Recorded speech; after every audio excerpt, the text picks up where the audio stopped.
Media कर्मियों को भारत आदिवासी party की तरफ से और मैं प्रदेश प्रभारी होने के नाते बहुत बहुत जोहार करना चाहूंगी। जैसा कि आपके चैनल के माध्यम से कल के दिन में ये घोषणा हुई थी, जहां पे भारत आदिवासी पार्टी के फर्स्ट लिस्ट में 9 नाम आए थे, जहां जहां से हम लोग विधानसभा चुनाव लड़वाने वाले हैं।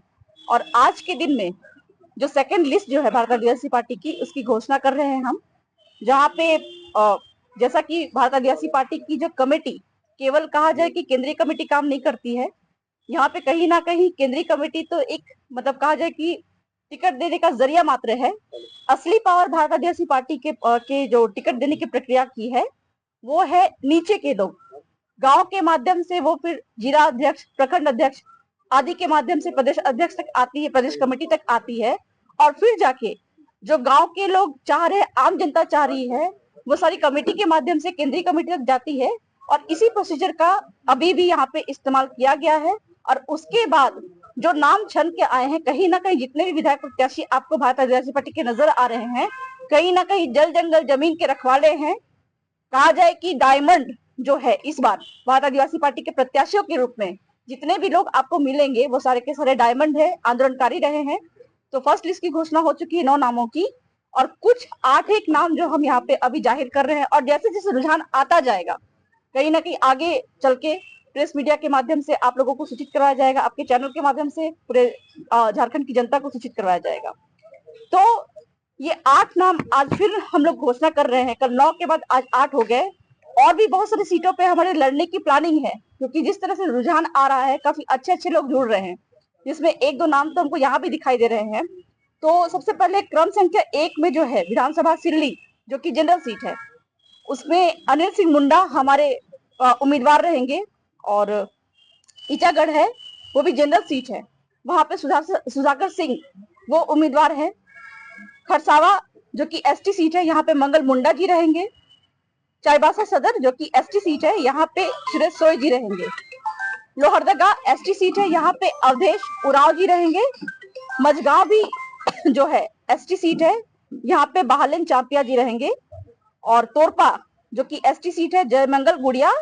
बहरागोड़ा जनरल सीट है, जहाँ पे अर्जुन टुडू, वह ये सभी रहेंगे। कहीं ना कहीं अभी तक जितने भी लिस्ट प्रकाशित हुए हैं, सब अपनी जगह पे जल जंगल जमीन खनिज आदिवासी मूल निवासी की बात करते हैं। जितने भी यहाँ पे हक अधिकार की बातें, इनकी बात करते हैं, और केवल बात ही नहीं बल्कि काम भी करते आए हैं। तो कहीं ना कहीं जो रुझान दिख रहा है यहाँ पे आम जनता का, और अभी आपने देखा होगा पिछले दिनों हमारे सांसद राजकुमार जी रोत का दौरा यहाँ पे था, उनके आने के बाद कहीं ना कहीं एक क्रांति पैदा हो गई है, जो कि सोशल मीडिया के माध्यम से राजस्थान में आप देखेंगे कि नामांकन रैली में पूरे क्रांति हो जाती है, लोग उमड़ के निकल के आते हैं। जो कि आज भी एक हमारे प्रत्याशी रहे हैं जागरे उराव जी, जो कि मांडर से लड़ रहे हैं, तो उनके नामांकन रैली में भी आज लोग उमड़ के निकल के आए हैं। और आगे भी ये रुझान आपको लगातार देखने को मिलेगा। नो डाउट आने वाले विधानसभा चुनाव में भारत आदिवासी अपना झंडा गाड़ेगी। और चूंकि कहीं ना कहीं जितने भी कार्यकारिणी में है, हमारे प्रदेश उपाध्यक्ष है, हमारे प्रदेश सचिव राष्ट्रीय सचिव है, प्रदेश कार्यकारिणी है, राष्ट्रीय प्रदेश अध्यक्ष है, प्रदेश महिला अध्यक्ष है, इन सारे जितने भी कमेटी मेंबर हैं, चाहे वो केवल राष्ट्रीय ही नहीं, आपके प्रदेश ही नहीं, बल्कि प्रखंड से लेके जितने गांव की कमेटी जो है, सबके सब में डायमंड जैसे लोग आपको मिलेंगे। तो कहीं ना कहीं आने वाले दिनों में भारत आदिवासी पार्टी अपना झंडा यहाँ पे कहीं आने वाले समय में 2029 में, हो सकता है कि सरकार भी इनकी अपनी हो, तो जोहार। अगर भारत देखिए, नाम के पीछे नहीं जाना चाहिए। कहा जाता है कि डोंट जज a book by its cover. ठीक है, आपका यहाँ पे नाम है भारत आदिवासी पार्टी, नो डाउट। अभी तक आप देखेंगे कि आदिवासियों को जब भी राजनीति की गई है, कार्यपालिका, न्यायपालिका, विधायिका, तीनों क्षेत्र में आदिवासियों को पीछे रखा गया है, और राजनीतिक क्षेत्र में आदिवासियों को वोट बैंक का जरिया समझा गया है, नेतृत्व का उनको मौका नहीं दिया गया है। तो पहली बार है इन सारी चीजों को लेके भारत आदिवासी पार्टी ने विचार किया, जो आंदोलनकारी रहे हैं, जो समाज के लिए करते हैं, आदिवासी समुदाय को प्रमुख लेते हुए, कि नेतृत्व की क्षमता आदिवासियों के पास में है। तो इस क्षमता को आगे बढ़ाने के लिए भारत आदिवासी पार्टी का निर्माण हुआ है। लेकिन यहाँ पे ये बोलना बिल्कुल गलत बात होगी कि ये केवल आदिवासियों की पार्टी है। जितने भी राजनीतिक से शोषित लोग हैं, पीड़ित लोग हैं, अल्पसंख्यक समुदाय है, ठीक है, यहाँ के मूल निवासी है झारखंड के, आप शुरू से देखते आए होंगे कि भारत आदिवासी पार्टी केवल आदिवासी की बात नहीं कर रही है, आदिवासी को प्रायोरिटी जरूर दे रही है, लेकिन मूल निवासी समुदाय भी झारखंड में है। कहीं ना कहीं 13 जिला आदिवासी बहुल क्षेत्र है और 11 जिले जो है वो आपका जो सामान्य क्षेत्र है, जहाँ पे मूल निवासियों की संख्या ज्यादा है। और ये जो भारत आदिवासी पार्टी है, ये एक महत्वपूर्ण मुद्दा है, स्थानीय नीति, नियोजन नीति, इसकी बात करता है, जहाँ पे केवल आदिवासियों को फायदा नहीं हो रही है बल्कि पूरे के पूरे मूल निवासियों को फायदा हो रही है।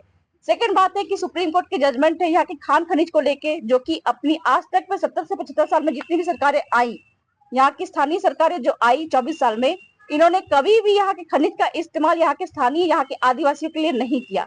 तो भारत आदिवासी पार्टी की कहा जाए कि घोषणा पत्र में ये बात भी शामिल रहेगी, आने वाले दिन में आपको सूचित किया जाएगा, जहाँ पे यहाँ के खनिज का इस्तेमाल यहाँ के स्थानीय मूल निवासी आदिवासी के लिए किया जाए, ताकि जो पलायन विस्थापन के रूप में लोग बाहर जा रहे हैं, जो आदिवासी महिलाएं, मूल निवासी महिलाओं को दिल्ली मुंबई जाके काम करना पड़ता है, उनका ह्यूमन ट्रैफिकिंग हो रहा है और शारीरिक शोषण हो रहा है, वो सब कम करने के लिए, यहाँ के खनिजों का इस्तेमाल करने के लिए भारत आदिवासी पहल करेगी और यहाँ के स्थानीय, यहाँ के आदिवासियों को उस खनिज में शेयर मिल सके।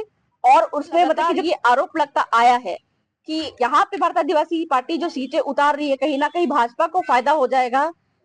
हमारा ये कहना है कि शोषण केवल एक पार्टी ने नहीं किया है, आपका आजादी के 75 साल से लगातार सभी पार्टियों ने आदिवासियों का शोषण किया, मूल निवासियों का शोषण किया है। और अगर बात आती है कि भाजपा को जिताने वाली बात, भाजपा की बी टीम बन के बात वाली बात जो आ रही है, हम आपको क्लियर कर देना चाहेंगे कि जो भी, जैसे कि सिल्ली सीट है, जनरल सीट है, वहां पे भी हम प्रत्याशी उतार रहे हैं। हटिया सीट है जहाँ पे हमारी कुंद्रेसी जी मुंडा ये चुनाव लड़ रही है, तो ये दोनों भाजपा विनिंग सीट है। जनरल सीट पे लड़ने की पहली बार ऐसा हो रहा है कि जनरल सीट पे भी आदिवासी खुद को उतारने की पहल कर रहा है। तो ये जो आरोप प्रत्यारोप लग रहा है कि भारत आदिवासी पार्टी कहीं ना कहीं भाजपा की बी टीम है, उसको जिताने के काम कर रही है, तो ऐसे इनडायरेक्टली तौर पे भारत आदिवासी पार्टी बना के हमको चुनाव लड़ने की जरूरत नहीं थी, बल्कि भाजपा में ही ज्वाइन होके हमको चुनाव लड़ना चाहिए था। और साथ ही साथ में जो जनरल सीट है, इन सीटों पे हमको प्रत्याशी नहीं उतारना चाहिए था, जो भाजपा विनिंग सीट है। तो ये आरोप बिल्कुल गलत है कि भारत आदिवासी भाजपा की बी टीम है। और लोकतंत्र में अधिकार है कि कोई भी व्यक्ति अगर सक्षम है तो वो चुनाव लड़ सकता है। तो ये आरोप किसी भी लोगों को, केवल भारत आदिवासी पार्टी के नहीं बल्कि अन्य पार्टी या फिर अन्य लोग जो खड़े होते हैं, लोकतंत्र में ये बात तो कहीं नहीं लिखी हुई है कि केवल भाजपा ही चुनाव लड़ेगी कि कांग्रेस ही चुनाव लड़ेगी। अगर ऐसा लिखा हुआ होता है तो भारत आदिवासी पार्टी चुनाव नहीं लड़ेगी, लेकिन कहीं पे भी संविधान में ये बातें नहीं लिखी हुई है। हर व्यक्ति को चुनाव लड़ने का अधिकार है और ये लोकतांत्रिक अधिकार भारत आदिवासी पार्टी को भी है, इसलिए हम यहाँ पे अपना प्रत्याशी उतार रहे हैं।